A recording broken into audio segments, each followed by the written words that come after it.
బ్రహ్మానందం అనగా ఆనందపు కొలమానం గురించి ఈ క్రింది ఉపనిషత్తులో చెప్పారు.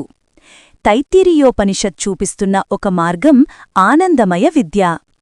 భగవంతుడిని ఆకాంక్షిస్తే ఎక్కడ సుఖాలను కోల్పోతామో అని భయపడేవారికి భగవంతుని పొందడం వలన కలిగే ఆనందం లౌకిక ఆనందాల కంటే ఎన్నో రెట్లు ఎక్కువ అని ఈ ఉపనిషత్తులో చెప్పడం జరిగింది.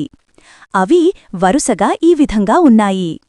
ఒక మనిషి రాజుగా పొందే ఆనందానికి 100 రెట్లు మానుషగంధర్వ ఆనందం లభిస్తుంది. 100 మానుషగంధర్వ ఆనందాలు ఒక దేవగంధర్వ ఆనందంతో సమానం. 100 దేవగంధర్వ ఆనందాలు ఒక పితరుల ఆనందాలకు సమానం. 100 పితృ ఆనందాలు దేవలోకంలో జన్మించిన దేవతలు అనుభవించే ఒక దేవ ఆనందానికి సమానం. 100 దేవ ఆనందాలు ఒక కర్మదేవ ఆనందానికి సమానం. 100 కర్మదేవ ఆనందాలు ఒక ముఖ్యదేవ ఆనందానికి సమానం. 100 ముఖ్యదేవ ఆనందాలు ఒక ఇంద్ర ఆనందానికి సమానం. 100 ఇంద్ర ఆనందాలకు ఒక బృహస్పతి ఆనందంతో సమానం.